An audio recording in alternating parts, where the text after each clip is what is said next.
Hey everyone, it's Ryan here. This is my SummerSlam 2017 predictions.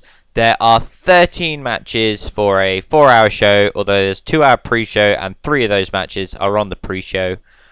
I feel like it's a little bit overstacked. Some of these matches probably go about 5 minutes, if anything. And 4 of the matches were on the go-home shows of Raw and SmackDown, so it kind of takes it away a bit, which is a bit annoying. But anyway, we'll get on with the predictions. It's going to be very tiring to watch, I think, but I'm pretty sure some matches will still be entertaining. First match on the pre-show, Akira Tozawa, the new Cruiserweight Champion, versus Neville in his rematch clause. I think Neville was a brilliant Cruiserweight Champion. I even love him on the night after on 205 Live, coming out ultimately disheveled, looks like he's not slept, basically like losing his mind a bit. I feel like Neville's going to be even more aggressive in this, but Tozawa's going to come out with the victory. Neville to probably go on a tear in 205 for a bit, or probably even like go up back to the main roster. You never know. We've got the New Day versus the Usos. Sorry, really tired. The New Day, which it will be Big E and Xavier Woods versus the Usos. I think it was Xavier. It was Xavier and Kofi that won the tag titles at Backlash or No Mercy. I can't remember which one it was. It probably wasn't even either. Battleground. It was Battleground. That's how bad I am.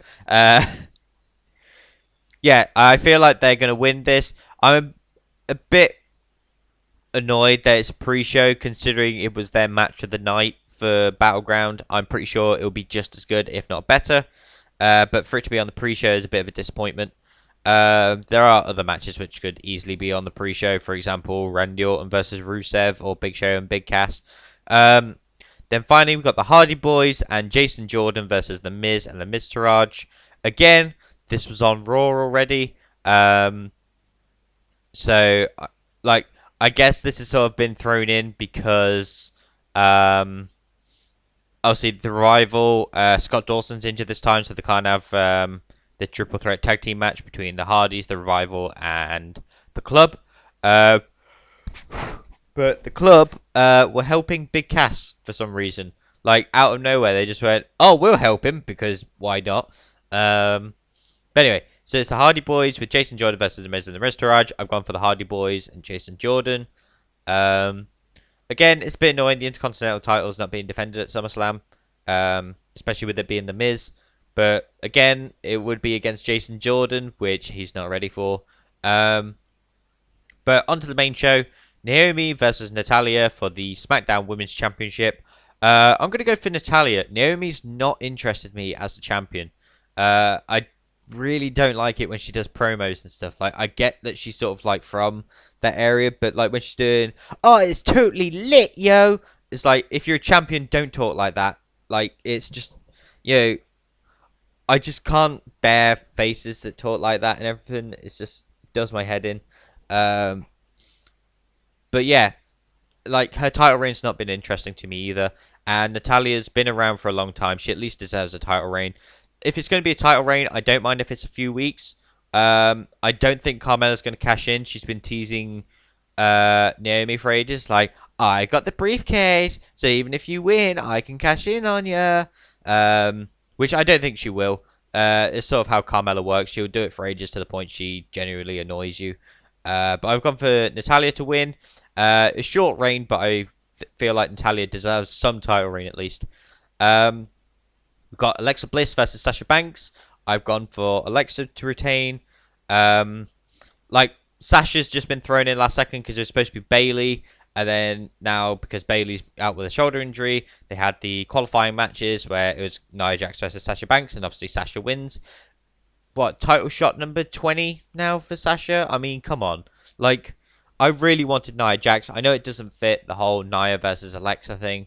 But, since coming up to the main roster, Nia Jax has had 2 or 3 title matches, and only one was one-on-one, I think, because she was in the Fatal 4-Way at WrestleMania, where she was eliminated first, and then she had one with Alexa Bliss um, where Alexa got herself disqualified. I can't really remember if there was a third one or not. But and then Sasha Banks she had those about 10 matches with Charlotte. She's already had a match with Alexa Bliss. I think she's had a match with Bayley. She was in the Fatal 4-Way. She's been in a Triple Threat. I mean, she's already had enough title shots as it is. I get that she's sort of like the top face there, but like even if she does win, I do want Nia Jax to probably take it off her. Like Sasha Banks has been in so many title matches. It's not. I'm not saying it's not fair to the others, but it's like it does get boring when it's the same challenger over and over. But it should be an alright match. But I've gone for Alexa to retain. Next we've got Jinder Mahal, the WWE Champion, versus Shinsuke Nakamura. Originally I was going to have Shinsuke win and then Baron cash in. But obviously Baron tried to cash in on Tuesday for SmackDown and failed because of John Cena. So I don't know if Shinsuke's ready for the title, but to be fair, it did take him 8 months to go from AJ debuting at the Rumble to then winning the WWE Championship. I feel like there was something similar with the last draft as well. Yeah, Finn came up, and then at SummerSlam he won the Universal Championship. So I'm going to stick with Shinsuke for this one. Like, I don't know how long this title reign is going to be, but I'm going for Shinsuke. We've got AJ Styles versus Kevin Owens for the US Championship with Shane McMahon as a special guest referee. Both of them trying to essentially brown nose their way for McMahon to side with them or be like, oh, you'll be impartial, sure, because you're my friend. But Kevin's been like, oh, look what AJ did to you. And look, Shane's a screwy referee. But they had AJ accidentally hit Shane last week, and then Kevin Owens accidentally hit him this week. I feel like AJ's going to retain. Kevin Owens is going to blame Shane McMahon because obviously the whole point of this was Kevin blamed the poor officiating for why he didn't get his title back, and then Shane was put in. So I've gone for AJ to retain, Kevin to lash out at Shane, and for them to have a feud. Randy Orton versus Rusev. Again, it's a feud that sort of started out nothing. Rusev was like, I don't have a match for SummerSlam, how dare you? And Randy was just like, oh, you haven't got a match? I'll have a match with you. And then that's a feud. I've gone for Rusev to win this. Obviously, Randy's beat Jinder clean in a non-title match. Since some reason he can't do it. Well, I guess for the fact it was the Singh brothers was the reason he couldn't do it before. But I've gone for Rusev to win this one. Yeah, it would be nice to have Rusev to have a win. Big Show versus Big Cass with Enzo Amore in a shark cage. Third shark cage of the year. Third pointless stipulation of the year. Enzo's actually going to be running his mouth all the time, proving just that even as a face, he's super annoying. Like, he wore off quickly on the main roster. Like, when people hype up to Enzo's so good on the microphone to the point where it's now stupid, it's sort of Bray level. It's like, Bray's brilliant on the microphone, but whatever he says doesn't mean anything because he keeps losing. It's the same with Enzo. But I feel like Big Cass is going to win. They took out Big Show's knockout punch. That'll give him the excuse of Big Cass to win. I really hope afterwards they lower Enzo down and Big Cass just like beats the fuck out of him again. And even Big Show gets up and just like knockout punches Enzo for how annoying he is. But I got for Big Cass to win that. Finn Balor versus Bray Wyatt in a singles match. The Demon Finn returns because they hammered that nail in on Monday. Bray and Finn had a match, SummerSlam, but fuck it, let's just have it on Raw because you're not paying to watch this content, so we'll just give it to you. But yeah, they had a match. Bray won and then poured a bucket of blood or acidic, whatever it was, that Michael Cole was saying, because Finn was rolling around like, get it off, type thing, which is weird. And then he comes out of the Kurt Angle's office and he's like, oh, Bray says that he's got his demons, well, I've got mine too. And everyone's like, hey, Demon King. And then literally instantly on commentary they're like, you heard it here, the Demon King will return at SummerSlam. It's like, yeah, you didn't need to tell us that. It's like, we kind of got that. But yeah, Demon returning, Finn's gonna win, can't go wrong there. Again, been a whole year since the Demon showed up, and the last time he was around, he won the Universal Championship. John Cena versus Baron Corbin. I've gone for Baron Corbin. I feel with Baron, John Cena being the reason Baron lost his cash-in attempt, Baron will pummel the shit out of John Cena, and there's a rumor of either John Cena going to Raw or John Cena going away for a bit. And what better way to do it than have Baron beat the fuck out of him to the point that he's injured or realize maybe I'm not cut out for this league. I'm going to go over to Raw or something like that. Yeah, I've gone for Baron to win. Use his rage against John Cena to overcome John Cena's odds and whatever.